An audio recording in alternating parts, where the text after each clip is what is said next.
We're gonna intentionally crash this machine. Do not try this on your Haas machine. Your Haas machine will break badly. I'm gonna go for it, folks. So you're going. Oh my God. Good morning. So we've been walking around IMTS. No joke, one of the most practical things that we found, and frankly, one of the coolest things is this. So everyone should know Mark from the Haas Tip of the day. Walk us through what we got here. We've got a whole booth full of amazing stuff. We've got brand new pallet pools and horizontals and big giant 5-axis the UMC machines. 1000. Yeah, right. The UMC 1000. You know, bigger, stronger, faster, able to leap tall buildings in a single bound. And for some reason, I keep ending up at Here, this machine. I totally agree. This is like our entry level, whatever. It's the lightest machine we've got. We sell a ton of them because it's a great entry level machine. Right. It's too light to be cutting, you know, heavy parts on it, but people buy them because those new fancy tool paths, right? The fancy adaptive stuff. Adaptive, So you can do crazy stuff in this machine that you couldn't do 20 years ago, because of that. And that's amazing, but what's really cool is the test software that they have on here. And they're testing a feature which is unique.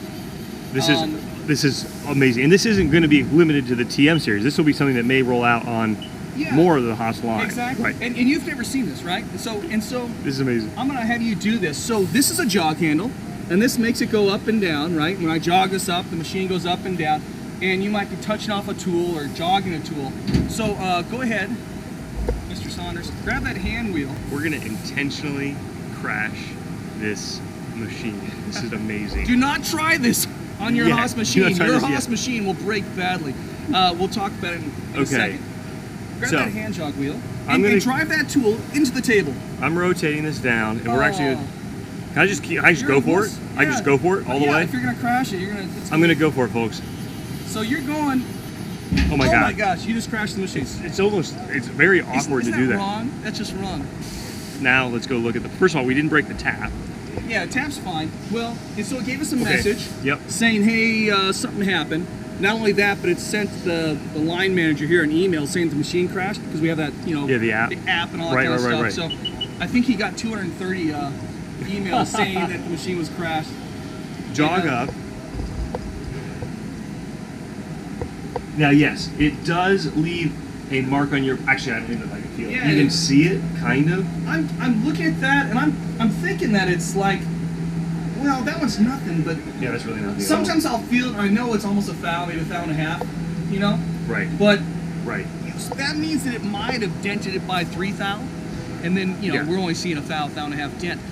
But it's incredible. So typically speaking, a machine can't stop that fast. So how are we stopping that fast? Yeah. Because the head of our electrical engineering department's a PhD in physics. Okay. So what's happening is the tool is coming down, and if we try to stop it based on spindle load or z-axis load, we couldn't stop it in time. It would be halfway through the part. It's too late. By the time the loads are that high, this thing's got so much muscle behind it, it's done. You've already crashed the car after the airbag went off, that type of thing. Yep. So what they've done is they know how fast I'm moving at every given moment. Yeah. And they know they sample the position every millisecond, every 1/1000th of a second.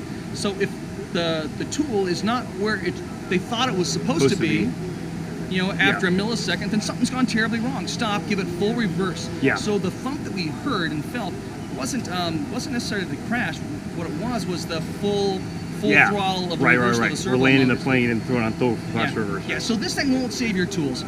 We're cheating. This is a flat. It's a 3-flute tap, nice and flat. Yeah, right. We're cheating. If it was a spiral point tap, that would have dug 10 thou into the part before it felt it. Yeah. And if it was a small carbide drill or something like that on steel, it would have chipped the tool. But this is not about saving your tools. But your spindle bearings, your linear ways, your machine alignment, your tram, the long-term maintenance and quality. Yeah, this is not. I mean, it's fun right here at the show. I'm crashing the machine. But in real life, what you would do is you would, flip the switch, put it in setup mode or whatever, put it in safe mode. Do your setup, run your first part, but it's not without a cost. So we're cheating in 2 ways. Okay. If this was a pointy tool, it would have dug in by a few thou more, or if it was carbide, it would have chipped the tool. But again, save your spindle. Yep. And when it's in this safe mode, you can see the green safe mode logo there. When it's in safe mode, we're reducing the rapids by some amount per machine. So we got a machine slower, or move it much slower. So it's slower. So that you don't want to leave it in safe mode all the time because your rapids would be different. Yeah. And it's a trade-off. That's the way I would put it. for hand jogging and only for rapids. Because if we come and bring this down that bucket machine, and I go into MDI, so you can do this with the G0 move.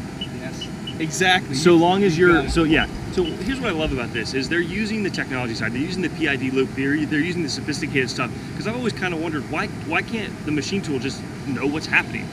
So we're getting there, and I like that you guys are being honest about, look, it's great, there's some areas where it doesn't work, but I'll tell you, man, this will save our butt when we're in setup mode, when we got new users. I don't care about rapids being 100%. The bad things happen when you've messed up on a tool offset, right? And that's the worst. I mean, I've jogged into stuff too. No, I haven't, never.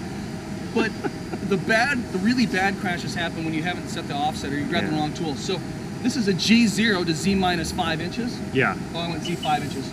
Z minus 5 inches. Oh my God. Well, that's my typo right there. I type a minus 5 instead of a 5. And so we would wrap this thing into the table, and that would not be good. It's insane. But instead, it's a light bump.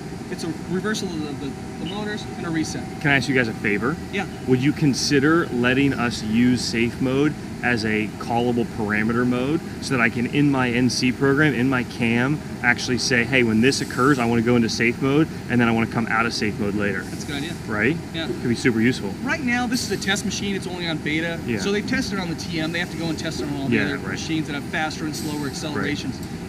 But they're trying to figure out the best way for the user to use it. Right. On this machine, I have to press F4 to toggle safe mode. Yeah. Now it's off. If I did the same thing, No, so I'm going to turn that back on right now. But I think they're going to tie it to the setup key. But maybe a parameter is a great way to do it also. You know, some type of G code. It is awesome. Like, so exciting. And I like that I've been talking to the folks at Haas about what's going on in the future, and from what I'm hearing, they are going to let us do at some point next-gen updates remotely, so you don't have to necessarily have a service tech, especially when you're out of warranty. So that kind of stuff lets you get access to the new features like this. That helps our shop. Yeah, fantastic. Awesome. Can we go look at the UMC and the EC? Oh, for sure. Let's do it. Do not touch or move the part. So you don't want to touch or move that part because in a few minutes there'll be a 5-axis head doing a trace cut on that part. So they've got it set up. This is for race car stuff? Yeah, we're here early. It's not on right now. Yeah, we had some good footage of it yesterday running. Fantastic. Yeah. This is actually different because I thought, hey, you guys have made routers before, but this is really a beefier animal. It is. What they've done is they've switched over, and instead of calling it a GR, they're calling it a GM because they've kind of beefed up everything. It's got a more standard tool changer on it. And this particular machine is unique, and that's got an HSK spindle. So this guy is, and it's not just an HSK like a 63A like we might have seen.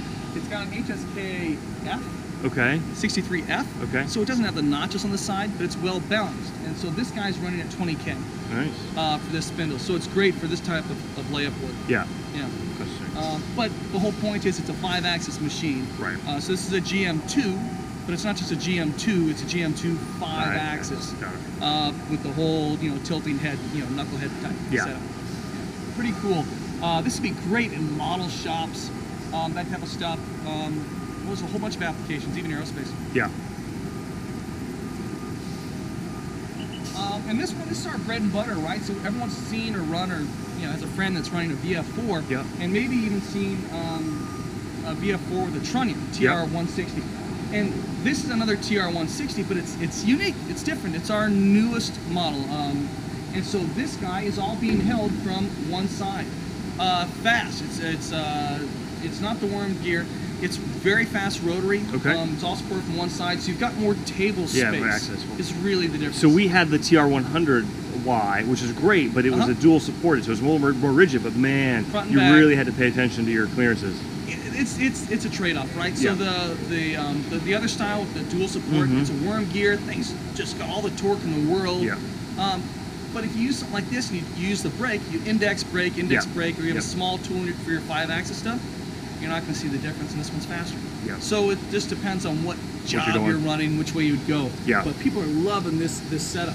See that squirt of oil that just came out? That's a new tap cutting oil squirt gun option for the Haas machine. So this isn't your standard coolant. This actually has the ability to directly shoot tapping oil or fluid or whatever you prefer right onto the tap. This can absolutely help with tap reliability, tap life, and the quality of the tapped hole. And even here with this setup, I think I might have cheated this. I would have pulled it, another 8 inches to the right and let the thing hang off the table. Sure. But, preference. Yeah. No, so being able to have 1 or 2 vices with your 5-axis right there, you're able to do op 1, 2, 3, or pull off multiple parts. That's awesome. Yeah, I see a lot of guys will do that with even their HRT 210s, you know, their old ones. Yeah. They'll get subplates and they'll make them. Yeah. And they'll hang them off the table, so they're parts within the travel range. Yeah. With the rotaries hanging off. Yeah. It causes stability issues, but oh really? Depends on the part. Well, it's just hanging off. It's on a diving board. Yeah. So it depends on who makes it. Right. You know, if you make your own. But still, it's pretty amazing. And this, of course, is the workhorse. We make just a ton of these guys. This is the VF2SS, but it's with the spindle's running. It's with the HRC 210. So everyone's got HR 210. Yeah, this is the roller cam version. This is the roller cam. Fast as fast. So it's just crazy fast. This thing's running 830 degrees a second. Okay. So it's quick. Yeah, it's over 2 rotations a second. Yeah, exactly. Yeah, that's super fast. Yeah, so this one's fun to watch. And so that's what we're showing off here, is just the fast rotary speeds. If you guys haven't seen it, Jay Pearson's shop tour, he's got a bunch of Haas machines, and he was using the HRC with a pretty big part. It was actually pretty impressive to see the large part that he was machining on it, and seeing that thing whip around and rotate, impressive. Yeah, so this unit right here is using the newer style trunnion, which is not a trunnion at all. It's all being held from one side. This is a 100mm version of the larger, big brother on the other side. But so this is a DM2 smaller travel machine. This is like similar to like a VF2 that you might have seen, but it's got crazy high accelerations. More of a sewing machine. Yeah, the drill mill, the Speedio Robo Drill. Yeah, exactly. So people are tapping at 5,000 RPMs.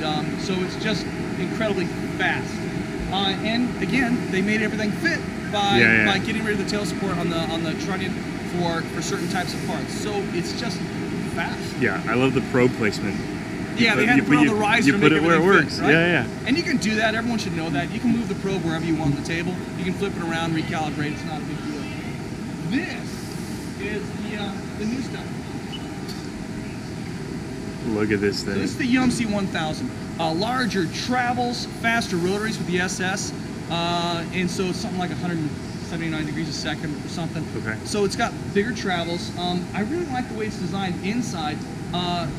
Every suggestion that they've gotten over the past 5 years for the UMC, I love the machine except for, right? It's all those little things. I hate doing this. All those little things were taken and redesigned and reworked.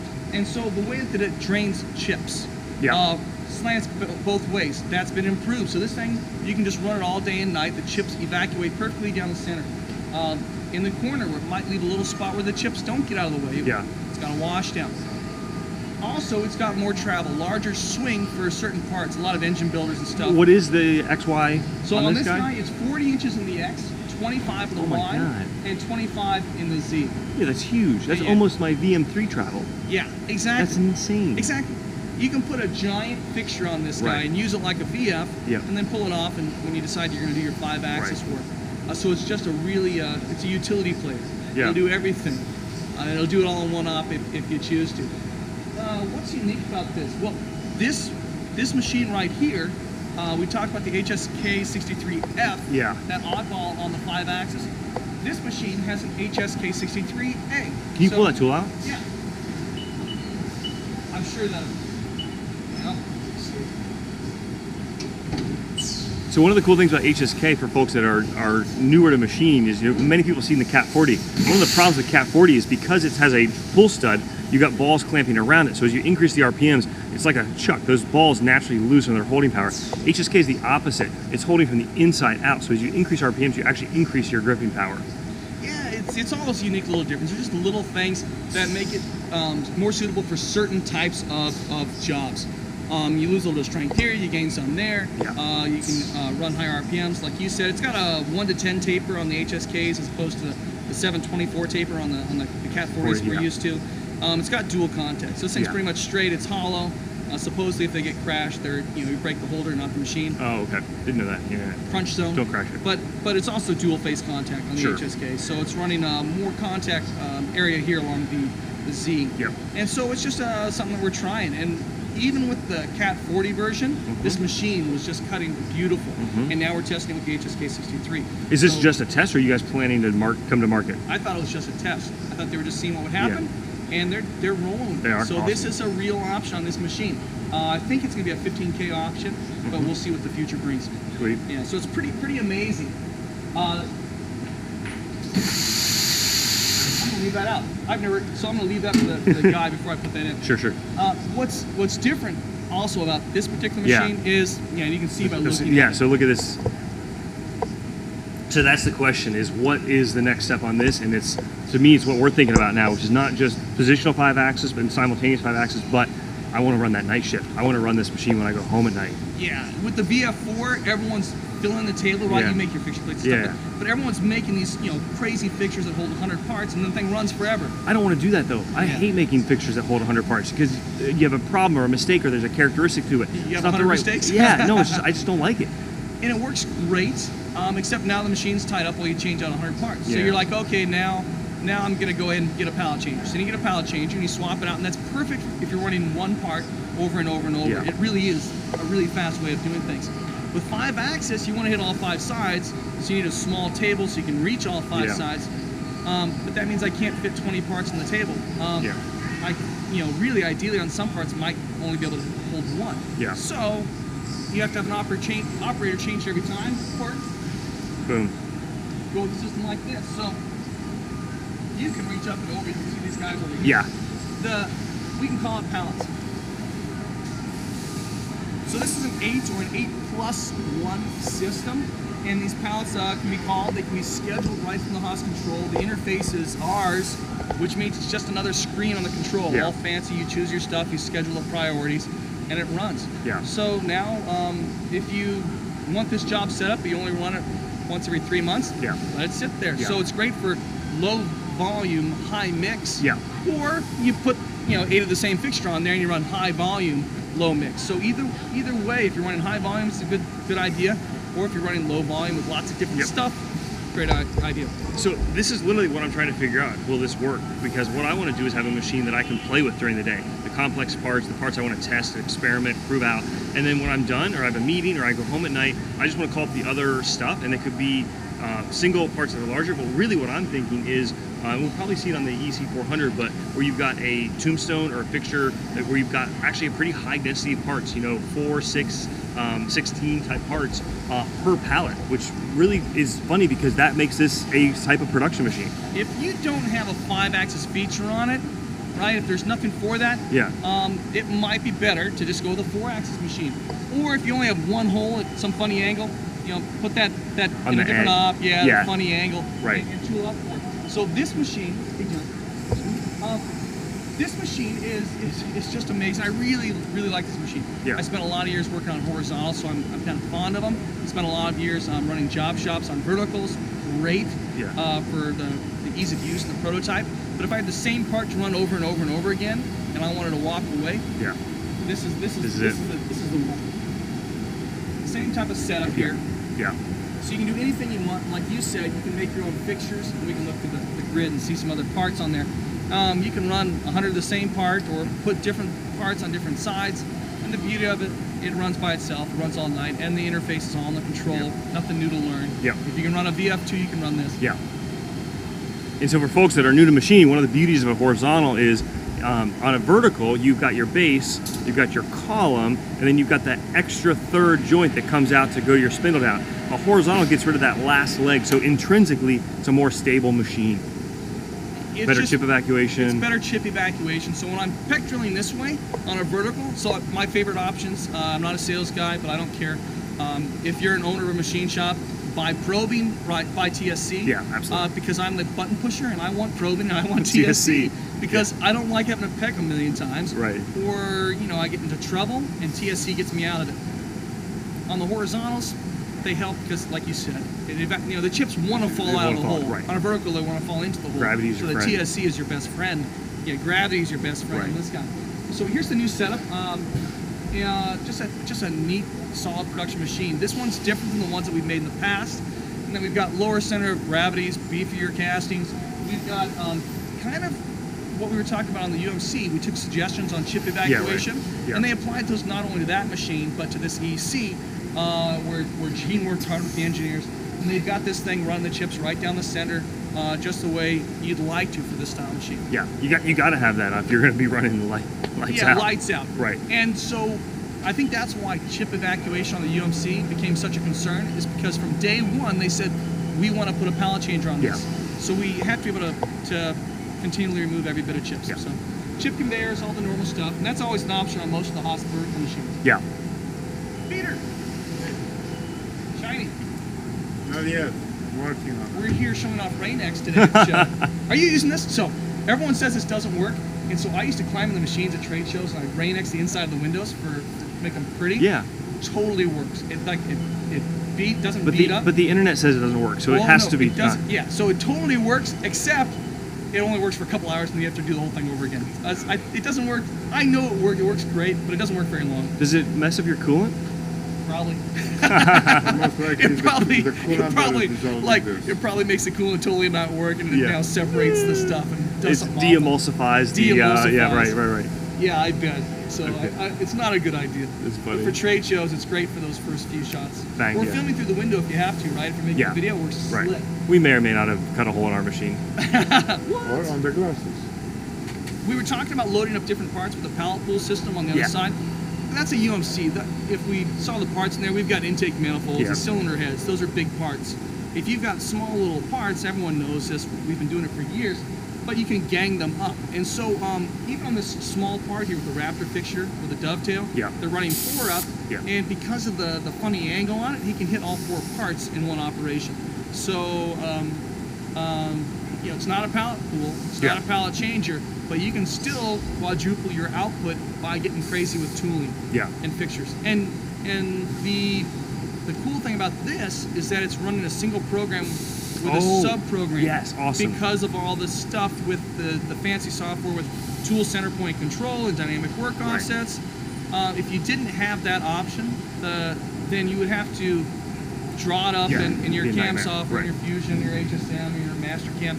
And folks, we spent the last 6 months learning 5-axis. We had a TR200Y. We're brand new to it, and it was super nerve-wracking at first, but like hard to hear to the video where we machined this engine block, and it was so satisfying. Most of it was positional, but then we needed to do a tool tip over to get to machine some crank relief areas. I wanted a short tool, tip that part over, super easy, and it's just, when you made your own 5-axis part, it's just so rewarding. It's cool, and once you've crossed that line, you're like, oh, okay, that's easy. It's just like probing, right? Probing's impossible. You don't want to touch it, you don't want to break anything.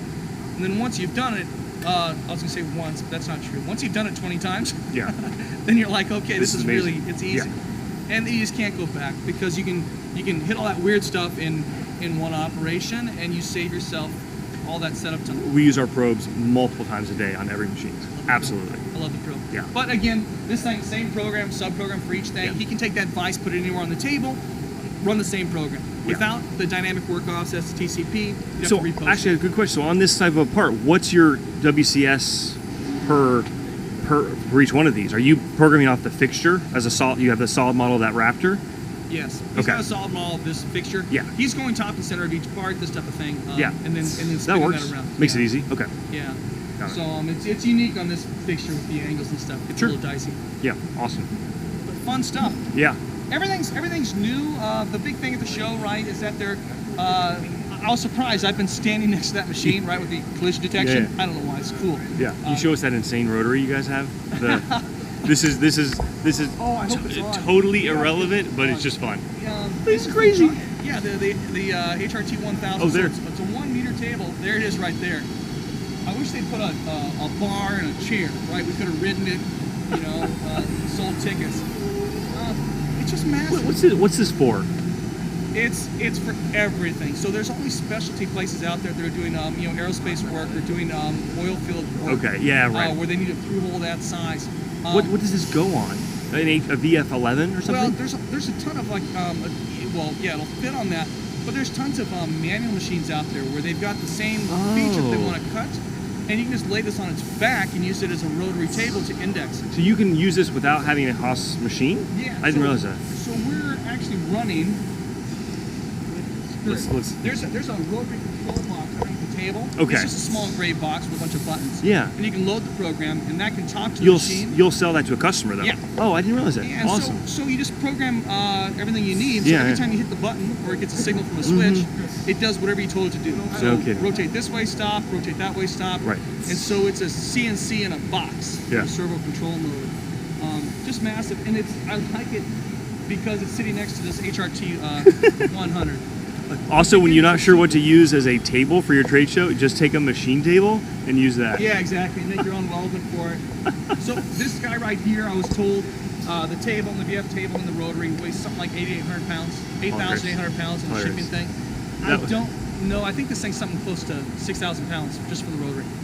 That was one of my favorite things when Mark and I did the Haas Tour Factory. Card here, that video was we'd walk down a hallway, we'd come back 20 minutes later, and there's this vertical shelf racking with all the tables that they're going on the machine builds, and we'd come back 20 minutes later and it would have been like completely turned over. Amazing. You know what's funny is I've used that line 20 times giving people tours after you went through there. Yeah. Because I walk by it every day and I never noticed. Yeah. Never noticed. And now every time I walk by, I look and I'm like, okay, look at that table. And then by the time I'm done with the tour, the table's gone. Because it looks like we've got all these racks of stuff that's just, we're just storing stuff there. Yeah. It doesn't work that way. Awesome. Everything moves too fast. Awesome. Anything on the turning side? Oh, for sure. Let's keep going this way. Marcus, anything exciting over here? What do we got? Can we look inside? I don't like getting too close to lathes. They're scary. This looks scary. This looks, there's way too much going on here. There's look at all a those. lot going on. Holy cow. So you're running the KM tooling, so it's nice, right? So they're, This is an ST20. Okay, is this the BMT turret? This is the new BMT turret. And so it's, driven from inside, so it's got the BMT 65 tooling. He's running the KM, guys. These Capto, right? Yeah. Yeah, it looks like Yeah, exactly. And so it's just quick change. Yeah, the little modular pull them in and out. Interesting. Yeah, fast. Pulls in and out. Wow. Redesigned lathes. Sorry. Redesigned casting, subspindle, and redesigned parts against here. Yeah. This whole machine is a new rev? They do this constantly. Whenever they find something like that they don't like, so they went through just this model, and they redesigned the entire casting. They changed the angle of the wedge, made it steeper.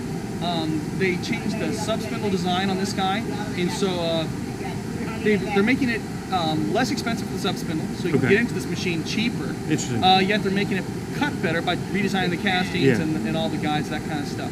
So if you go to the show every couple of years, you're going to see a different machine every time. Even on the VF vertical lines, you'll see a machine and not know that everything's been changed inside. Yeah, right. Constantly changing and being redesigned. But this has been a power horse. Awesome. Yeah, we've been kind of looking at it. Now that's not including the subspindle and so forth, but still, yeah. Yeah, exactly. And so you add the subspindle, or you add live tooling, it's another 20 grand, something like that. And so all the little things that make things really fast. This thing's pretty cool. I like this. Again, this has a light bar here to keep us from walking over and grabbing these parts while the robot's coming in. And so it's an APL parts loader. Okay. Yeah, so you can see the other end of the You guys, you had these like 10 years ago, right? Or 15 years ago? Yeah, and we've had, what's weird is they stopped making them. A lot of those are decisions based on price points and this type of stuff. We can't sell it to our customers at a reasonable price. We might redesign it, this type of thing. And so we've had these running at the factory non-stop for that entire time. And there's customers in the field that have them. They're like, hey, we want this again. And so it's all about automation. So they've redesigned it completely here. It's got the end of arm attachment that'll grab the part, and you'll get some footage. But basically parts that are almost 6 inches diameter, 5.8 or something like that, 5 inches tall. So the arm will hold 25 pounds between the two parts. So if your parts are within that size range, you can program it with an easy interface on the control. Again, the Haas is, it's all built in.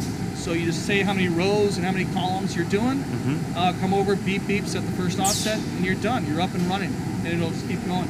And if your parts don't look like this, they don't fit on here, you can make a new template yourself and put them anywhere you want. If there are hexes, and you're already cutting hexes on your machine, right? You've got a column with a hex cut in it, or a square, or something silly. You just do the same thing with your template. And so when it comes and it grabs a part and loads it, it can orientate the spindle automatically, so that hex part, it can clock it. That's cool. It all automatically. That's awesome. Load it, flip it, so all that stuff. And then it just puts we are looking at finished parts here. Yeah. Okay, so but it'll have a mix of stock and finished parts as it's going through the cycle. Yeah, normally you'd see this thing and it'd be all raw, and then half done, and then finished, and it would just be going back and forth. That's so awesome. again, we've run these things at the shop for forever. And so those machines were aging out, right? I mean, we hit 20 years on something. And so now they've redesigned it. We're using it ourselves. What's the spring in the turret for? So this is, our guys at the shop do this all the time. When we're loading stuff with robots, a lot of times you don't get the firm handshake, the confirmation that you would with a human. And so what we'll do is we'll load the part with the robot, the arm, and it'll put it in. But did it really seat well? For the first operation, I don't care. Right, close enough, it's roughing, that's it. The second operation, I need that length to be perfect. Yeah. Perfect. So how do you smack that, like you'd smack a part with a hammer on your vise, but on here, you'd have a human who's got this touchy-feely sense and he pushes it. So we'll load it with the robot for the first operation and cut it. When the robot loads it for the second operation, that has to be perfect. We'll load it with the clamp, then we'll come in with the spring thing, push up against it, the turret, unclamp for a second, reclamp. See, that's awesome. Yeah, and most machines you can buy with an air blast option where it'll have a tube coming over where it'll be blowing off those chuck jaws for you. So if there's any worry about getting the chip in there, that's taken care of. Process reliability. Right, exactly. Right. Yeah, most of the time it doesn't matter how long a part takes, it just can't stop. Just want it to keep going. Just want it to keep going. Coming. Yeah. You want your throughput. What is my throughput? Yeah. I don't care about my cycle time. How often do I get a part off the line? For the folks that have followed us since the New York days, our first little benchtop CNC machine was named Herbie, and he was named Herbie because there's a book called The Goal, which is kind of like the Bible in the operations world. And the point of the goal, sorry, I'm spoiling it, is in this case they put the slowest kid on a Boy Scout hike at the front of the group because that kept the group together. And yes, it did slow them down, but it actually increased the speed because it kept everything moving. So, and the parallel to factories is you always want to focus on where your bottleneck is and let your bottleneck drive the manufacturing process. You don't have parts show up to a machine and sit there for hours on end. That's totally it. Yeah. Whatever your bottleneck is, just double that process. Yeah. Right. That's it. Again, there's new stuff here everywhere we go. I'm going to press reset. Warming up the spindles. This is our CL. So it's our compact lathe. This one's got live tooling on it, so it's built in. Little drill, look at that. Spot drill and drill next to each other. And if you've got a if you've got a TL lathe, like the other side with a tool post, any lathe, or a CL, never forget that you're a machinist, right? You're a machinist. You can make any tooling you want. So on this guy, we've got gang tooling. We've got threading tools next to a tap, next to whatever. ID groove tools. So even though it's a single station on this turret, it's an 8-station turret. Just because I've got 8 stations doesn't mean I'm stuck with 8 tools. That's especially awesome. on lathes, even on a regular turret lathe. Make your own block, put as many holes in as you want, hold that second tool like we're doing here, and you can really increase the capacity. That's get awesome. Creative. Cool. So it's fun. This one's got a 6-foot bar feeder on it. It's pneumatic. It's using the turret as a stop because this turret is servo driven. It comes in, opens, air pushes the bar up against the stop, so it's perfect. It closes the 5-seat collet with the pneumatic cylinder. And away you go. Awesome. It's only one bar, but good grief, still run overnight. That's awesome. But it's inexpensive, right? So if you have that even one bar when you're only running a small part is 100 parts. So beautiful stuff. It's been fun to watch. Awesome. Folks, hope you guys enjoyed. Mark, thanks for the tour, man. I really appreciate it. Yeah, absolutely. Take care. See you around. See you, John. Again, we really appreciate Mark giving us a tour through the Haas booth. Card here to our full-blown tour of all the awesome machinery and equipment and technology and tooling that we saw at IMTS 2018. Hope you learned something. Hope you enjoyed. Take care, folks. See you soon.